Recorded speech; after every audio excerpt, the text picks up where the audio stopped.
Now the previous video जो आपको बताया गया था कि चैप्टर नंबर 14 जो पार्ट बी का जो चैप्टर नंबर 14 7 चैप्टर में से एक इम्पॉर्टेंट है और उसका वेटेज भी बता दिया गया था आपको कि 14 मार्क्स का है और ये 14 मार्क्स आपको LAQ SAQ VSQ with objective के साथ आने वाले।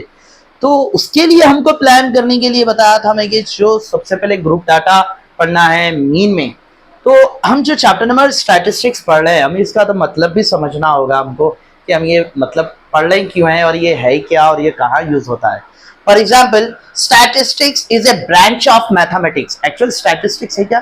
Is a branch of mathematics which deals with some special things. For example, which deals with collections, जो आप कई चीज़ों को कलेक्ट करते हैं। फॉर एग्जाम्पल अपनी क्लास में अपन कोई गेम खेलते हैं तो सम बॉयज़ को हम जैसे बोलते हैं कि भाई ये एक टीम इधर बन जाए, थोड़ी टीम इधर बन जाए, क्रिकेट हो या फुटबॉल हो या कौन सी भी एक गेम्स हो।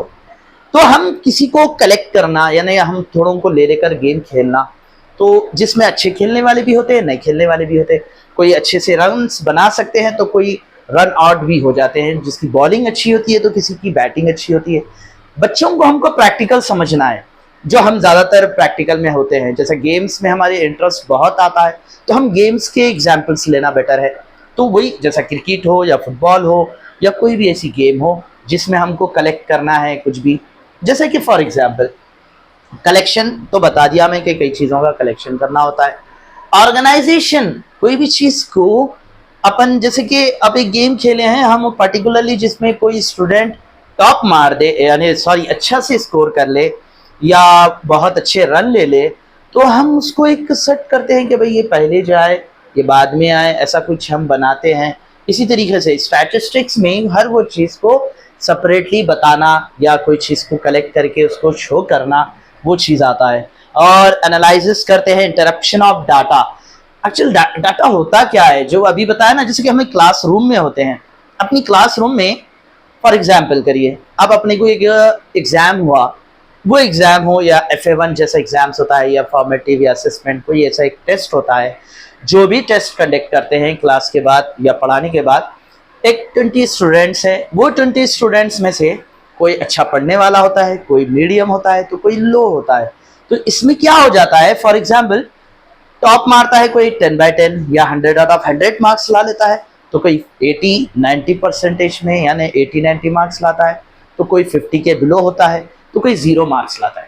तो ऐसे ऐसे स्टूडेंट्स को एक सब्जेक्ट का अलग उसको लिस्ट कॉलम बनाना पड़ता है। और सब्जेक्ट जैसे कि मैथ्स है, फिजिक्स है, बायो है एंड सोशल है एंड लैंग्वेजेस भी है आपको, जैसे कि हिंदी है, तेलुगु है, उर्दू है, इंग्लिश है।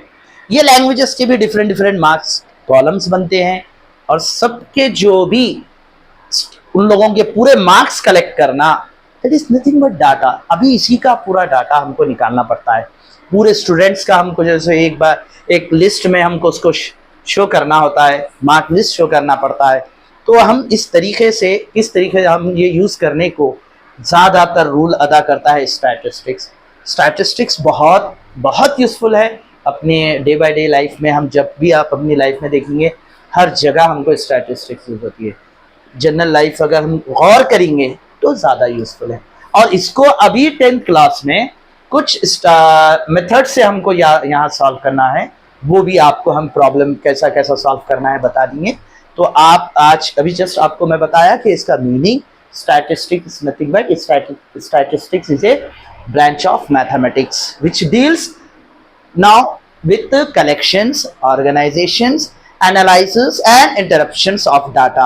ये था द मेन चैप्टर स्टैटिस्टिक्स का मतलब। उसके बाद अब नेक्स्ट मोड के ऊपर वर्क करेंगे। We will discuss, already we have done mean all 3 methods. वो 3 मेथड्स के बाद अब जो यूज करने वाले हैं हम मोड का formula. Okay, so right on fast.